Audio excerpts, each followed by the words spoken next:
En nuestro estudio bíblico consideramos el libro de Deuteronomio en el Antiguo Testamento y expresábamos en nuestra porción anterior la introducción u obertura antes del primer discurso que Moisés dará a Israel en las riberas del río Jordán, donde Moisés, como un orador inspirado por Dios, proclama su palabra y como un escriba explica la Torá. Hemos de entender allí la Torá como ley, hemos de entender que la ley aquí es en lo referente a lo didáctico, sapencial, decíamos, es decir, el hecho de explicar, el poner por escrito, el grabar, el clarificar e interpretar, adaptándolas a las necesidades del pueblo. Y fíjese que decíamos que es notable que Moisés no les hablara de una preparación militar, ni les habla de asuntos militares, ni de una estrategia de cómo abordar la tierra prometida, sino que les habla de los deberes que tienen para con Dios. Antiguamente estaba la severidad del camino por el desierto, pero ahora, a las orillas del río Jordán, había que sentarse a considerar los riesgos, las amenazas, los peligros de esta nueva tierra de promisión. En las llanuras de Moab, entonces, Moisés no solo les recuerda los mandatos y estatutos del Sinaí, sino que los explica para que puedan ser pertinentes en este nuevo tiempo y espacio de Israel. Fíjese que entonces consideramos de que Moisés pasa a ser como un modelo entre la autoridad de lo que es la palabra de Dios y las palabras que él manifestará a su pueblo. Donde podemos apreciar también que el libro de Deuteronomio, su tema principal y fundamental es la obediencia. Y es la premura de obedecer la palabra de hoy también lo que nos toca en el día de hoy, en nuestros tiempos. Teniendo todo esto, entonces, apreciados hermanos, como un precioso telón de fondo, les invito a apreciar lo que el Señor tiene preparado para nuestra enseñanza en este precioso libro, en este estudio de esta noche. Vamos a considerar ahora lo que es el primer discurso de Moisés al pueblo de Israel. Fíjese que este discurso está dividido en tres partes o tres porciones. La primera parte la vamos a encontrar desde el capítulo 1, texto 6, hasta el capítulo 3, texto 29. Y esas son las reflexiones que hace Moisés sobre el viaje desde Joreb hasta Moab. Esa sería la primera parte de este primer discurso. La segunda parte que consta de este primer discurso sería desde el capítulo 4, desde el texto 1 al 40, casi todo el capítulo 4. Y allí están los deberes de la obediencia que Israel tiene que tener delante de Dios antes de pasar a la tierra prometida. Y la tercera parte la encontramos en Deuteronomio capítulo 4, desde el texto 41 al 43, donde están las ciudades de asilo que fueron señaladas para Israel.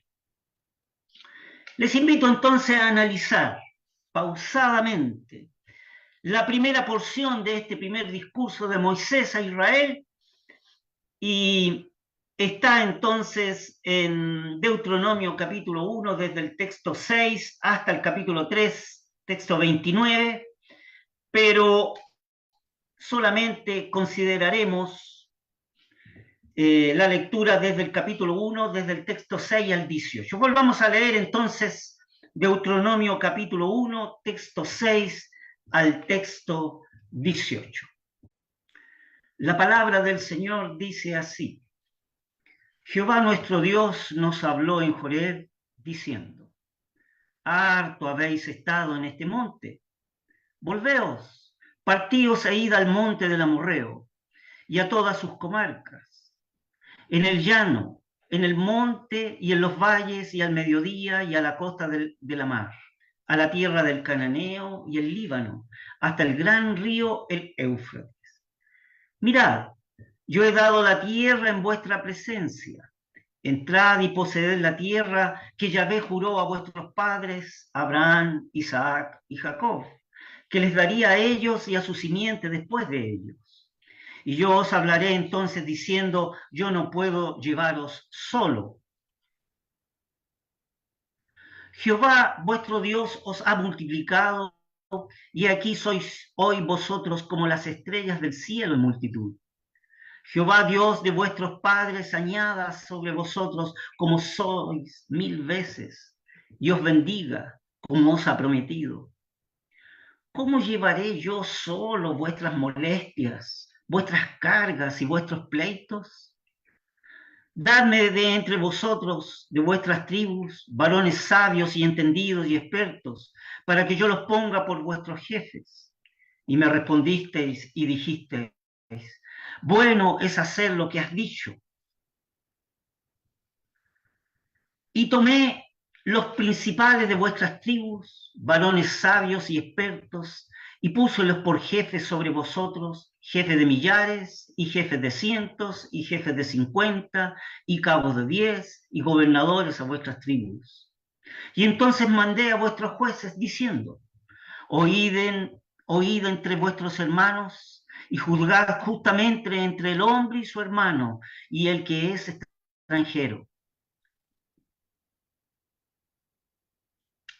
No tengáis respeto de personas en el juicio. Así al pequeño como al grande oiréis. No tendréis temor de ninguno, porque el juicio es de Dios. Y la causa que os fuere difícil, la traeréis a mí y yo la oiré. Os mandé pues en aquel tiempo todo lo que habíais de hacer. Que el Señor bendiga su palabra. Fíjese que es notable el texto 6 y 7 de esta primera porción que hemos leído del capítulo 1, que corresponde al primer discurso que Moisés está dando a Israel. Allí en el texto 6 y en el texto 7 dice, Jehová nuestro Dios nos habló en Joreb diciendo, harto habéis estado en este monte. Y luego les explica Moisés, volveos, partíos e id al monte del Amorreo y a todas sus comarcas, en el llano, en el monte y en las valles, y al mediodía, y a la costa de la mar, y a la tierra del Cananeo, y al Líbano, hasta el gran río, el río Éufrates. Fíjese que a través de todo el libro de Deuteronomio, podemos ver que el Señor trata mucho más directamente y en forma mucho más sencilla con el pueblo. Y esto lo hace en el libro de Deuteronomio de una manera tan directa, como decía, y una forma tan sencilla que en cualquiera de los 3 libros anteriores que fueron escritos. Y fíjese que Deuteronomio está tan lejos de ser una mera repetición. Así, por ejemplo, en el texto que acabamos de citar, no se menciona en ninguna parte el movimiento de la nube, ni se cita, fíjese, el sonido de la trompeta, ni leemos enfáticamente, Yahvé nuestro Dios habló. Sabemos, lo hemos estudiado anteriormente, que en el libro de Números los movimientos del campamento estaban condicionados por los movimientos de la nube. Y este movimiento de la nube eran comunicados por el sonido de la trompeta. Pero en el presente libro de Deuteronomio, para nada se hace mención de ellos. Fíjese que esto nos muestra que el libro de Deuteronomio es mucho más sencillo y familiar. Expresa Moisés, Yahvé nuestro Dios nos habló en Horeb diciendo, harto habéis estado en este monte. La expresión es mucho más sencilla y mucho más familiar. El tono de voz es mucho más familiar. Fíjese que esto es hermoso. Nos recuerda algo de la amable sencillez de los tiempos patriarcales, cuando el Señor hablaba a los patriarcas, ¿verdad? ¿Y cómo hablaba con los patriarcas el Señor? Como el hombre suele hablar con su amigo. Y no era ciertamente el sonido de una trompeta o el movimiento de una nube que el Señor comunicaba sus pensamientos con Abraham, con Isaac y con Jacob. Estaba próximos a ellos y no había necesidad ni lugar a recurrir a agentes caracterizados por ceremonias. Dios les visitaba y se sentaba junto a ellos y participaba con ellos de la hospitalidad que estos patriarcas le daban al Señor. Y se sentaba junto a ellos y participaba de esta hospitalidad con toda la intimidad de la amistad personal. En aquellos días de los patriarcas, todo era de amable sencillez. Así era en el orden de las cosas en los tiempos patriarcales. Y eso es lo que manifiesta un encanto tan especial en las narraciones cuando leemos el libro de Génesis, ¿verdad? Pero en Éxodo, en Levítico y en Números se nos presentan las cosas algo diferentes. En estos libros, en ellos se expone ante nosotros un vasto sistema de símbolos y sombras, ritos y ordenanzas, y hemos estudiado las ceremonias impuestas al pueblo en aquel entonces, donde la significación nos es revelada, fíjese en la epístola a los Hebreos. Fíjese que ahí en el capítulo 9 de la epístola a los Hebreos, desde su texto 8 al 10, mire lo que dice. Hebreos capítulo 9, texto 8 al 10. Dice así la palabra del Señor. Dando, dando en esto a entender el Espíritu Santo que aún no estaba descubierto el camino para el santuario, entre tanto que el primer tabernáculo estuviese en pie, lo cual era figura de aquel tiempo presente, en el cual se ofrecían presentes y sacrificios que no podían hacer perfecto cuanto a la conciencia y al que servía con ellos, consistiendo solo en viandas y bebidas y en diversos lavamientos y ordenanzas acerca de la carne, impuesta hasta el tiempo de la corrección. Allí nos vislumbra un poco, ¿no es cierto? Nos descorre un poco el velo la epístola a los Hebreos, bajo en qué sistema estaba el pueblo, ¿no es cierto? Guardando la distancia con Dios. Dios estaba recluido en una bitácula, en un habitáculo de ellos, y ellos, el pueblo de Israel, permanecían fuera del atrio, a distancia del Dios santo y glorioso. Y estudiábamos anteriormente donde los principales rasgos del ceremonial levítico en cuanto a lo que al pueblo concernía era la servidumbre, la oscuridad y el apartamiento. Pero por otro lado, en estos estudios de Levítico y el libro de Números, vemos sus tipos y sombras que señalaban a aquel gran sacrificio que es la base de todos los maravillosos consejos y propósitos de Dios, y por el cual puede con toda justicia expresar conforme el amor que había en su corazón. El tener ahora para él, en estos días, el efecto de esa expresión, de ese gran sacrificio hecho por su Hijo amado, el tener ahora para él, para Dios, un pueblo para alabanza y la gloria de su gracia a través de los siglos y por toda la eternidad.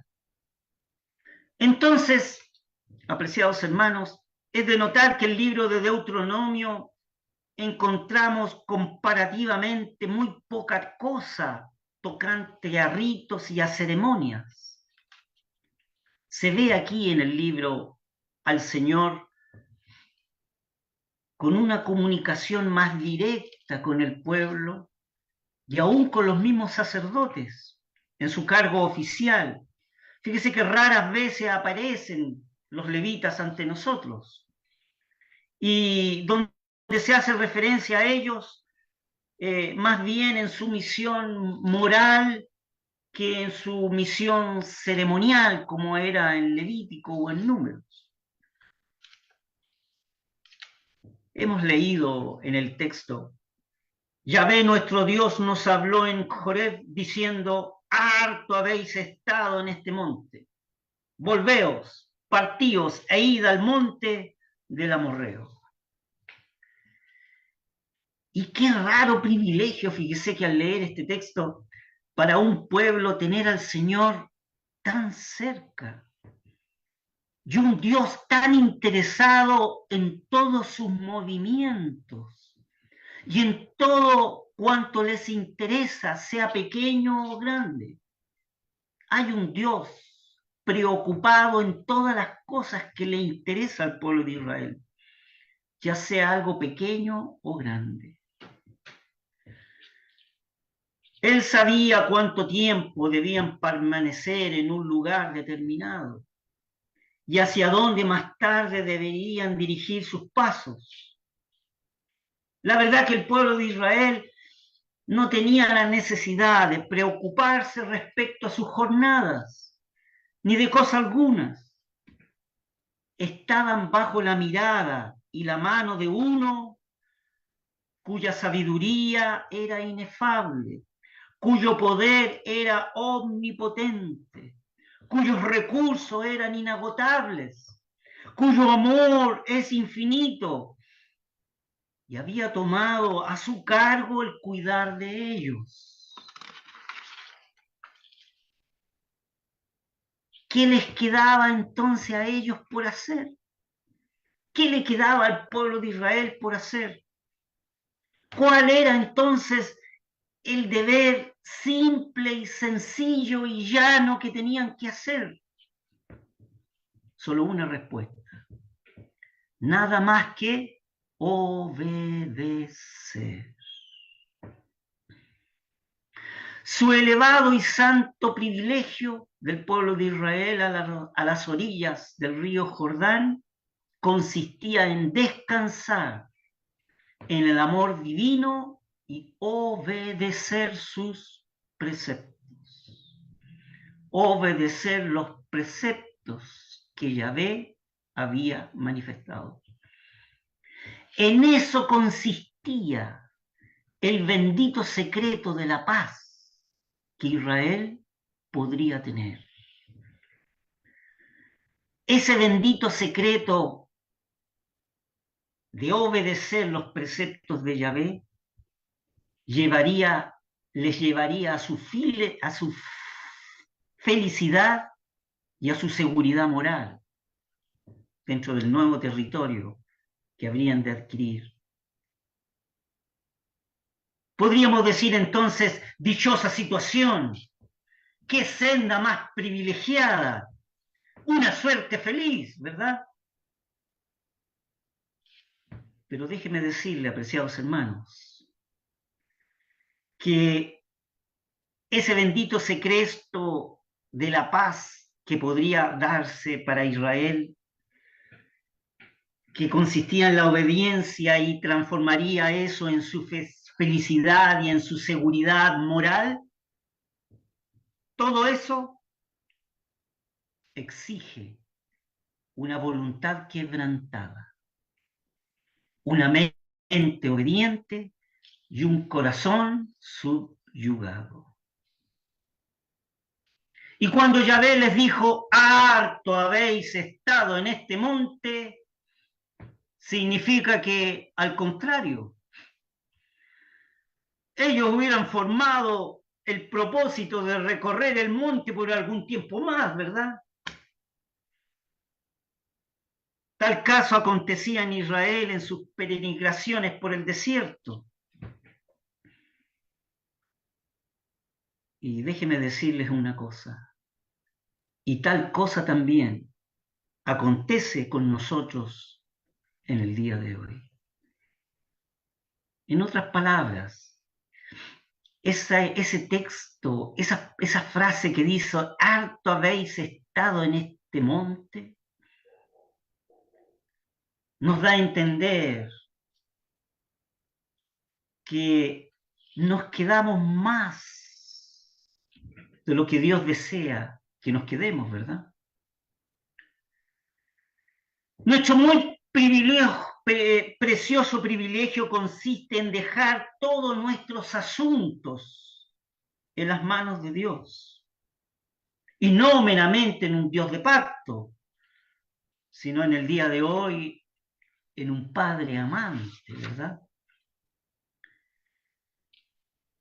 Él se compromete en arreglar todos nuestros movimientos.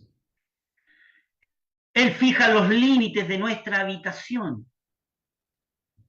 Y Él nos dice cuánto tiempo debemos permanecer en un sitio y cuánto tiempo posterior debemos avanzar nuestros pasos e irnos después.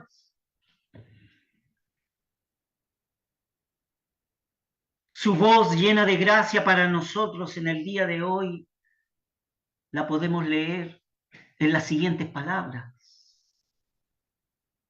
Para nada estéis afanosos, sino sean notorias vuestras peticiones delante de Dios con toda oración y ruego, con nacimientos de gracias. Dice allí la epístola a los Filipenses en su capítulo 4, ¿verdad? Y sigue luego como consecuencia el hecho de cumplir esa primera premisa, por nada estéis afanosos, sino sean notorias las peticiones delante de Él en toda oración y ruego con los hacimientos de gracias. La consecuencia de esa premisa sigue en el texto siguiente. Y la paz de Dios, que sobrepuja todo entendimiento, guardará vuestros corazones y vuestros entendimientos en Cristo Jesús. Aquí se nos presenta, apreciados hermanos, un punto moral de absoluta importancia que debemos, como una lección, aprender en nuestro corazón. Fíjese que es al humilde que Él guardará en juicio y enseñará su camino. Y esto nunca debemos olvidarlo. Es al humilde en que Dios guardará en juicio y enseñará su camino. Si somos humildes y desconfiamos de nosotros mismos, si confiamos en nuestro Dios con sencillez de corazón, rectitud de pensamiento y honradez de propósito, entonces Él nos guiará en su amor y en su gracia, sin duda alguna. Con todo ahora entonces, bien podemos comprender la dificultad que experimentada por el hombre más manso de la tierra, ¿verdad? Moisés. En cuanto a la responsabilidad de tener un cargo tan serio e importante, y su cierto lenguaje con que describe su dificultad, fíjese que es conmovedor en un alto grado. ¿Qué dice el texto 9? Y yo os hablé entonces diciendo, yo no puedo llevaros solos. Y de cierto, Moisés no podía. ¿Y qué ser mortal pudiera llevar todo un pueblo, ¿no es cierto?, y hacerlo? Pero Dios estaba allí. y podía contarse con él para las exigencias de todo momento.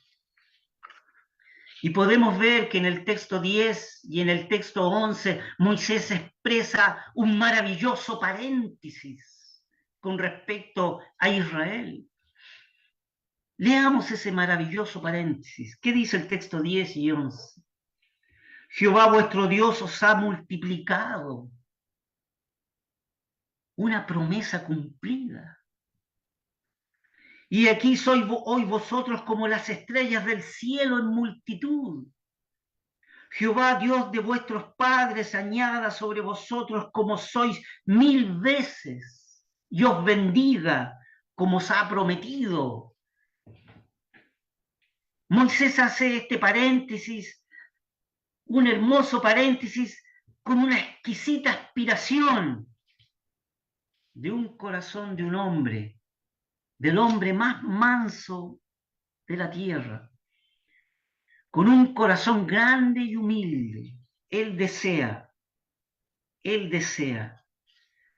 Jehová o Yahvé os bendiga como os ha prometido.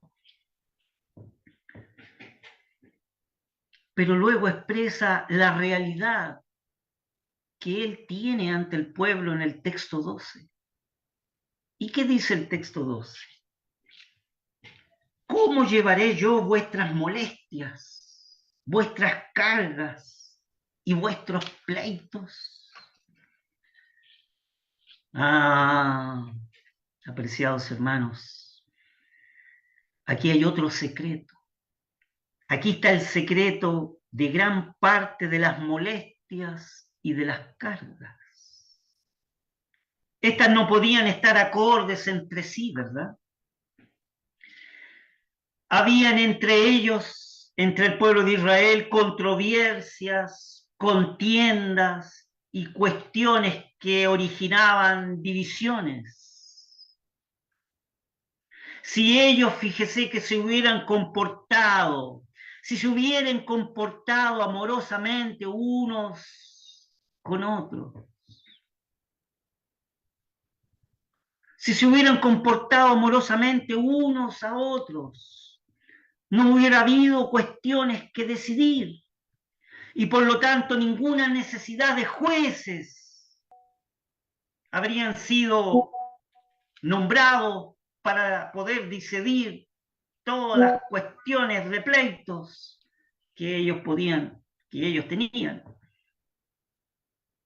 Si cada miembro de la congregación hubiese procurado la prosperidad, el interés y la felicidad de sus hermanos, no habrían pleitos, ni molestias, ni cargas.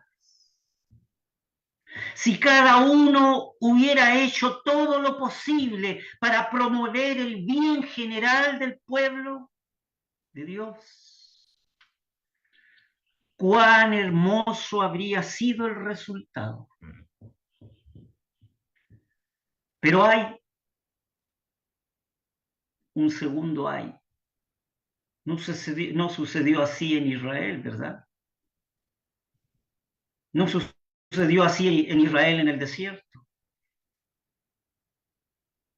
Y lo que es más humillante, apreciados hermanos, no sucede tampoco así en la iglesia del Señor en el día de hoy. A pesar de que nuestros privilegios son mucho más elevados que los del pueblo de Israel a las orillas del río Jordán. Fíjese que con solo que procuremos poner a un lado la propia voluntad de cada uno y buscáramos sinceramente la gloria de Cristo y la prosperidad de su amado pueblo, el efecto y consecuencia sería una comunión maravillosa en Cristo. Una comunión maravillosa en Cristo.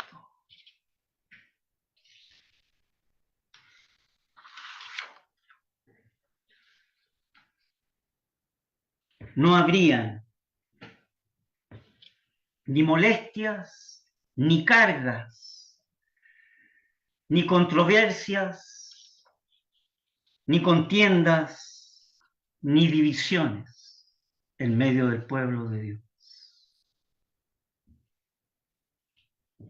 Tan solo si procurásemos no imponer nuestra propia voluntad, esa voluntariosidad que aflora muchas veces en medio del pueblo de Dios.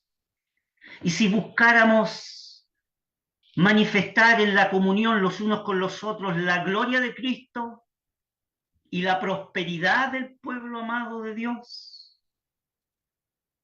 el efecto y la consecuencia en la iglesia del Señor sería la comunión más preciosa en Cristo. En el texto 13 al 15 se ve que Moisés explica el arreglo perfecto que hubo para el pueblo de Israel. Recordemos las palabras del texto del 13 al 15. Dice: dadme entre vosotros de vuestras tribus varones sabios y entendidos y expertos para que yo los ponga por vuestros jefes. Y me respondisteis y dijisteis: bueno es hacer lo que has dicho. Y tomé los principales de vuestras tribus, varones sabios y expertos, y púselos por jefes sobre vosotros, jefe de millares, y jefe de cientos, y jefe de 50, y cabo de 10, y gobernadores a vuestras tribus. La verdad que en estos textos vemos un arreglo admirable. Fíjese que llama la atención, eso sí, apreciados hermanos, que aquí en el libro de Deuteronomio no se hace alusión al hecho registrado en Éxodo capítulo 18, ¿verdad? Que la designación de todos estos gobernadores, jefes y expertos y entendidos y sabios, ¿no es cierto? Y jefes de millares y jefes de cientos, y jefes de 50 y cabos de 10, que esa designación de estos gobernadores fue hecha por su gestión de Jetro, el suegro de Moisés. No se hace mención aquí en el libro de Deuteronomio. Ni tampoco aquí en el libro de Deuteronomio se hace referencia a la escena descrita en el libro de Números, en el capítulo 11, de aquellos 70 varones ancianos del pueblo de Israel.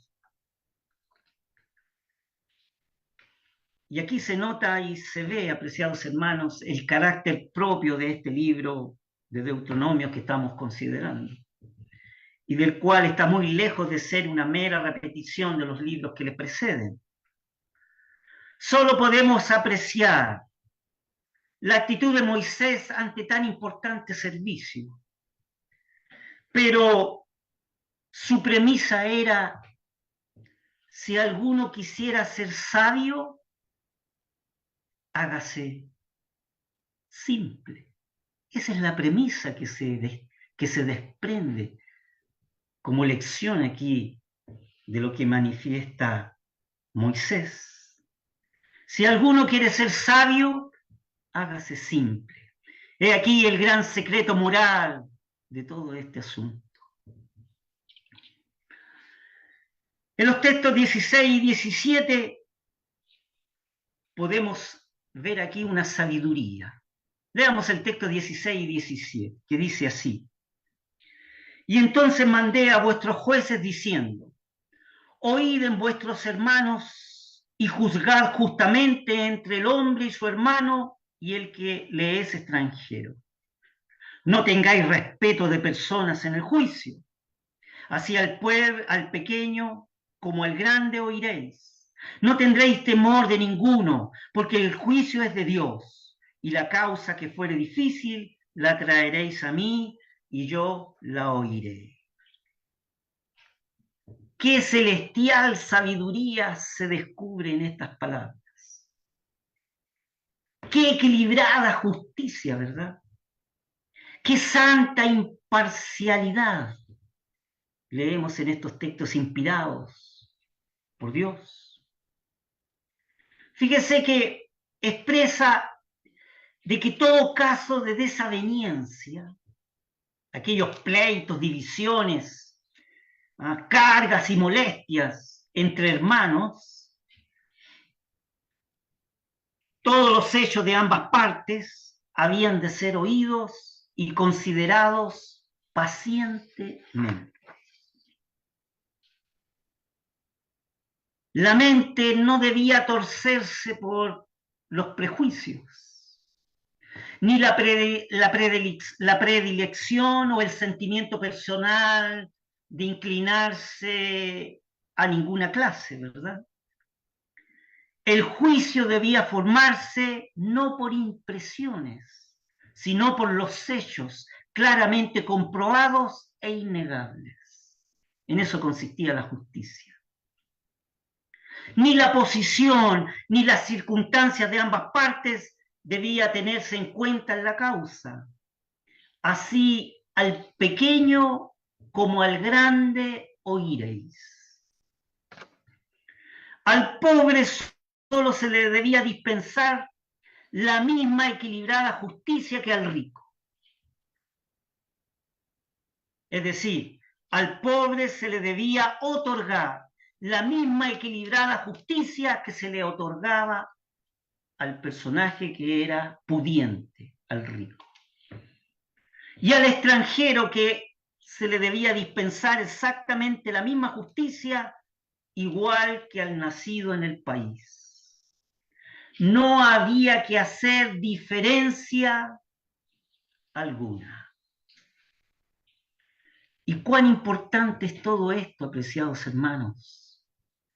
Cuán digno de nuestra atenta consideración esta actitud que hay aquí en la Escritura.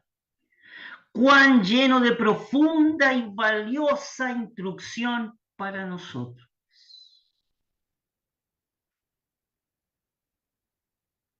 No tener prejuicios, no hacer clasismo entre la iglesia del Señor.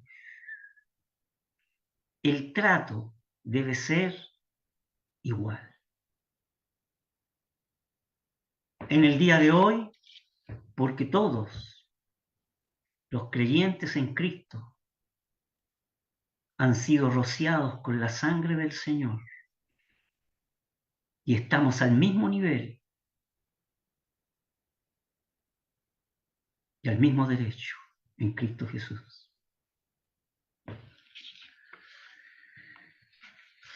Leamos por último el texto número 18, el cual cierra la porción de nuestro estudio de esta noche.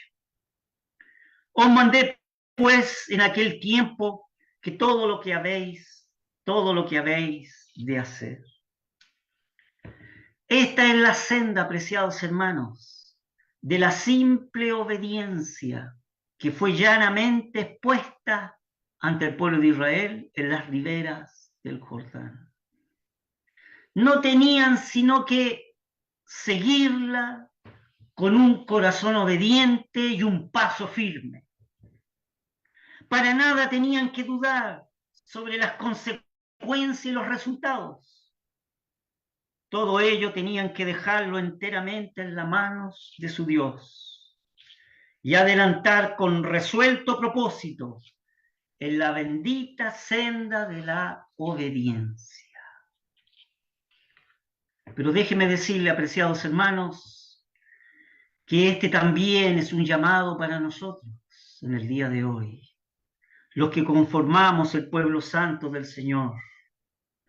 Tenemos aquí en nuestra escritura un ejemplo maravilloso que podemos citar.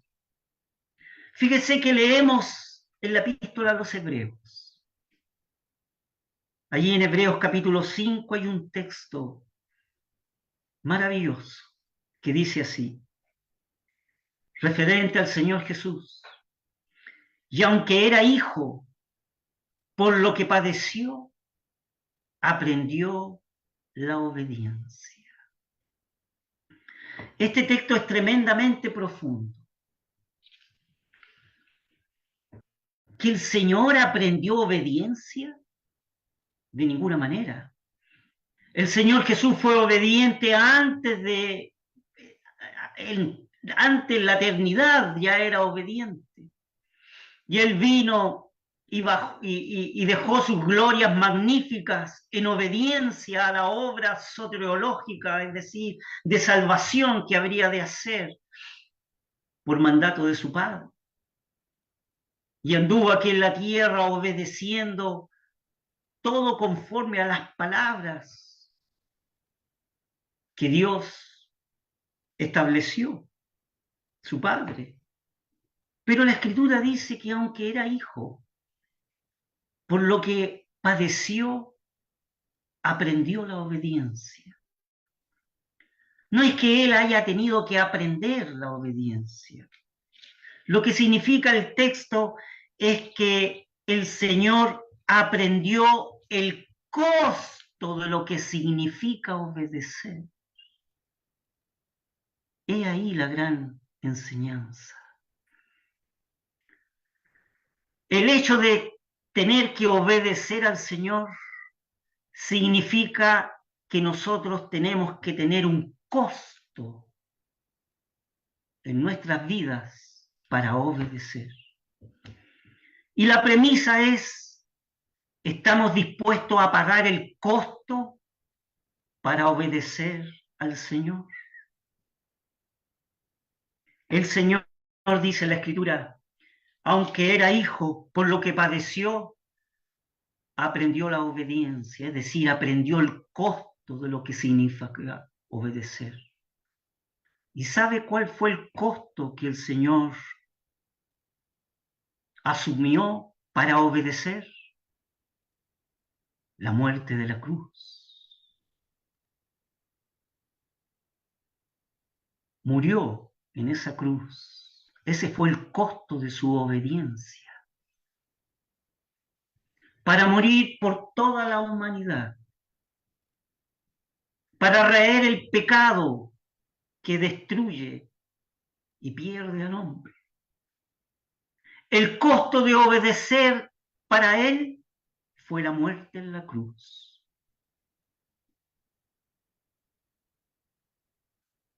Y lo hizo con gozo, con cabal sabiduría,